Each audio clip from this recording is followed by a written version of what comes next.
Você já se deparou com uma situação de aparecimento de caroços inflamados, dolorosos, de repetição, muito frequentes na região das axilas ou na região genital ou até mesmo das mamas e que incomodam bastante e que muitas vezes levam até a eliminação de uma secreção purulenta com mau cheiro? Com certeza você ficou preocupado, não é? Neste vídeo eu quero conversar sobre a hidradenite supurativa. Como ela surge, por que essa doença ocorre, quais são os principais tratamentos e o manejo da hidradenite. Eu me chamo Cristiane Cárcano, sou médica dermatologista, especialista em doenças de pele e de cabelos. Vamos lá?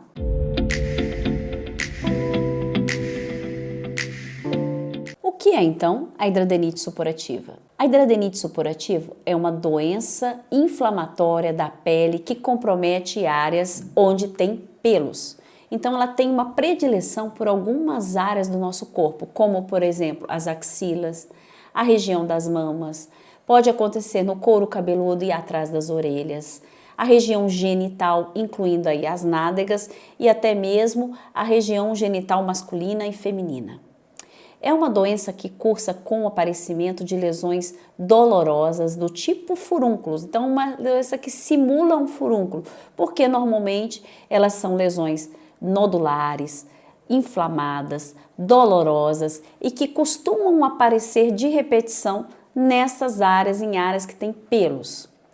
Pode comprometer qualquer faixa etária, mas a doença é mais prevalente em mulheres jovens. Então ela compromete justamente aquela fase da vida em que as pessoas são mais produtivas. Por isso que é uma doença que compromete tanta qualidade de vida dos pacientes afetados. E o que causa a hidradenite supurativa? A hidradenite, ela é uma doença geneticamente determinada, ou seja, a pessoa nasce com a predisposição genética para desenvolver a doença, mas ao longo da vida ela vai tendo aí contatos ambientais, ela vai tendo estímulos para desenvolver essa doença.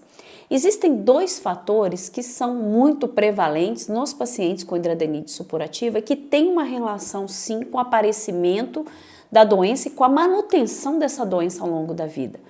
Um deles é a obesidade. É uma doença muito mais prevalente em obesos. E um outro fator que é o tabagismo.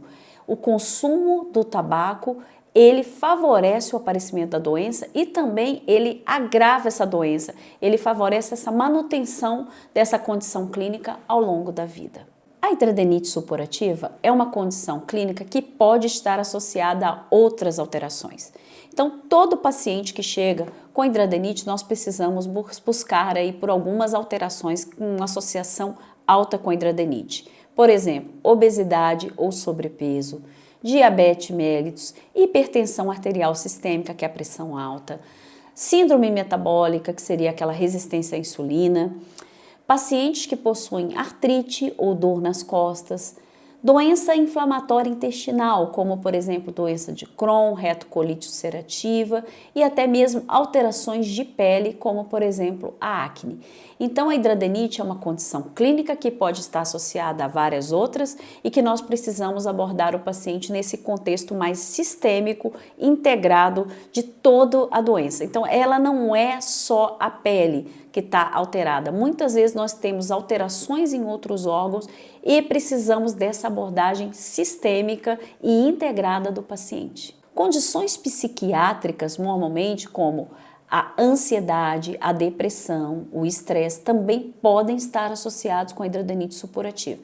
Então, algo que nós precisamos observar muito bem nessa condição clínica é a saúde mental dos nossos pacientes e trabalhar sempre manejando essas alterações junto com o manejo da doença clínica. Como que a hidradenite supurativa se manifesta na pele? Surgem caroços, inflamações, que são como se fossem pequenas espinhas. Começa como uma pequena espinha e logo aquela lesão ali vai crescendo, vai se desenvolvendo e essas lesões vão ficando maiores, mais volumosas, muito dolorosas e muitas vezes eliminam secreção através da pele, que é uma secreção como se fosse um pus. Então, esses pacientes com hidradenite, eles vão apresentar desde bolinhas pequenas, lesões inflamadas pequenas, até lesões maiores, nodulares, lesões que se formam como se fossem verdadeiros abscessos, que ao palpar a lesão você percebe até uma certa flutuação, como se ali dentro tivesse algum líquido, formando fístulas, cicatrizes e fibrose. Então, as lesões, elas são lesões múltiplas, são lesões muito diferentes e que podem comprometer um segmento anatômico, uma área anatômica ou até mesmo várias áreas anatômicas. Tem paciente que tem lesões mais superficiais, simulando foliculite, que é aquela inflamação do folículo piloso, do pelo. Então, tem paciente que tem lesões mais superficiais, outros vão ter lesões maiores, mais inflamadas, são mais inflamados. E a gente tem também o tipo misto, que tem lesões tanto mais superficiais como lesões mais profundas. Existem alguns casos também que tendem a formar muita fístula, que é esse canal que se comunica, da lesão que se comunica com a pele ou que se comunica com outra lesão do lado. Então tem muito paciente que forma fístula que tem tendência a formar muita cicatriz. Tá? Então a manifestação clínica da hidradenite ela é muito variável. E esses pacientes eles são classificados por gravidade. Existe desde quadros leves até quadros muito intensos.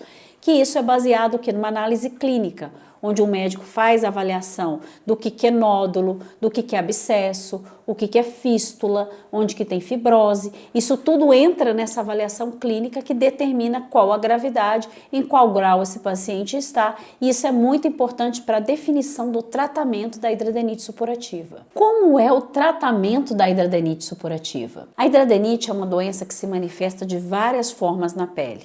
Nós podemos ter o paciente numa fase que ele está muito inflamado, uma fase de atividade, de crise da doença, ou até mesmo numa fase que ele está com muita cicatriz. Portanto, o tratamento é extremamente variável. E eu vou falar para vocês que cada paciente tem um tratamento que é único, que é exclusivo. Então, é muito importante você buscar auxílio, buscar por ajuda um médico dermatologista que possa te avaliar e te indicar o melhor tratamento, até porque o tratamento ele envolve vários pilares. E eu vou abordar isso com vocês aqui, vocês vão entender o porquê que é tão importante compreender toda esses pilares do tratamento da hidradenite supurativa. Um primeiro pilar de tratamento é o cuidado local, evitar o atrito, às vezes o uso de curativos que vão ser adequados para diminuir dor. Então, o manejo de dor, ele entra muito nesse cuidado local. Seja o manejo local ali com os curativos apropriados, com as medicações que podem ser usadas via cremes e pomadas, que podem ser aplicadas na região, e até mesmo o uso de analgésicos para controle de dor. Um outro pilar do tratamento são os medicamentos sistêmicos, que são aqueles que podem ser feitos tanto por boca, por via oral, ou injetáveis, por via subcutânea, por exemplo. Então, esses medicamentos, o objetivo é aliviar a inflamação. É uma doença inflamatória crônica. A inflamação é muito recorrente na hidradenite.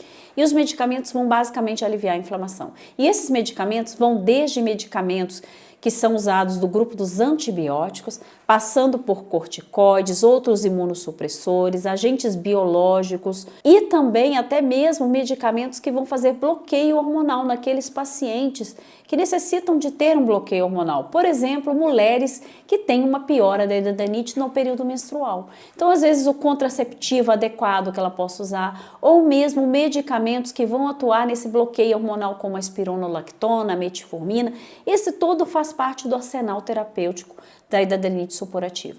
Então, além dos cuidados locais, dos medicamentos orais, sistêmicos, nós ainda podemos lançar a mão do tratamento cirúrgico. Muitos pacientes vão necessitar de tratamento cirúrgico, seja para drenagem de abscessos, que é o que muitas vezes alivia, diminui dor em curto tempo de tratamento, principalmente nas crises, seja para a retirada das fístulas e das cicatrizes. Então, o manejo cirúrgico, ele faz parte, ele está agregado com o tratamento clínico também. E além dessas medidas de tratamento clínico, cirúrgico, nós temos medidas não farmacológicas que são extremamente importantes para o controle da hidradenite. Uma delas é a alimentação. Então, você tem que observar na sua dieta que alimentos que podem provocar uma piora clínica. Um alimento que a gente sabe que piora a hidradenite supurativa é o leite de vaca. leite e derivados. Então, muitos pacientes que conseguem excluir o leite da dieta, eles têm uma melhora importante dos sinais e sintomas. Mas veja bem, não vale a pena você fazer uma dieta super exclusiva, sair excluindo tudo. Isso não funciona para a hidradeniite. Nós temos que fazer a exclusão dos alimentos que inflamam, porque a pele está muito ligada com o intestino e o intestino do paciente com hidradeniite supurativa, ele é um intestino mais permeável, mais inflamado. Tá? Então, quando a gente modula esse intestino, ou seja, a gente tira aquilo que inflama, os alimentos que inflamam e fornece ainda alimentos ricos em fibras, isso ajuda demais no manejo da doença. Então, você vai descobrir o que inflama a sua doença. Normalmente, leite e derivados, sempre que possível, vale a pena excluir e avaliar. E também aqueles alimentos ultraprocessados, aqueles alimentos que a gente abre, né, o que a gente diz que é aqueles pacotinhos que a gente abre, que é muito rico em açúcar, em gordura saturada, em gordura trans, em sódio. Esses alimentos são alimentos que inflamam muito e vale a pena excluir da dieta, assim como o excesso de açúcar. Se você puder diminuir o açúcar, ajuda muito no controle da doença. Além da alimentação, ingerir água é fundamental. Então você deve ingerir cerca de 2 litros de água por dia. Olha como que o manejo dessa doença é interessante. Então não é só medicamento, a gente vai entrar na mudança do hábito de vida, no controle da alimentação, na hidratação, na ingesta correta, aí, ingesta adequada de água. E depois nós vamos passar para o quê? Para o controle do peso. Perder peso muitas vezes ajuda demais no controle da hidradeniite. Para isso, a gente pode agregar o quê? Atividade física. Fazer uma atividade física onde você consiga controlar peso e ainda ter uma dieta anti-inflamatória adequada. Esse grupo de condições aqui, de alterações que nós vamos mexer um pouco no nosso estilo de vida, já vai fazer muita diferença na hidradeniite, no controle da sua doença, no controle das crises. Além disso, se você fuma, consome tabaco, o ideal é que você exclua o tabaco da sua vida. Isso também tem um efeito muito importante no manejo da hidradeniite supurativa, uma vez que a gente sabe que um dos gatilhos para piora, para manutenção da doença, é o cigarro. Além disso que eu falei, manejar o estresse, o controle do estresse, fundamental para todas as doenças, para que a gente viva melhor. A saúde mental, ela interfere diretamente em várias doenças. Manejar as comorbidades. E é claro que eu sempre digo para todos os meus pacientes, 2 fatores fundamentais é a persistência e o foco.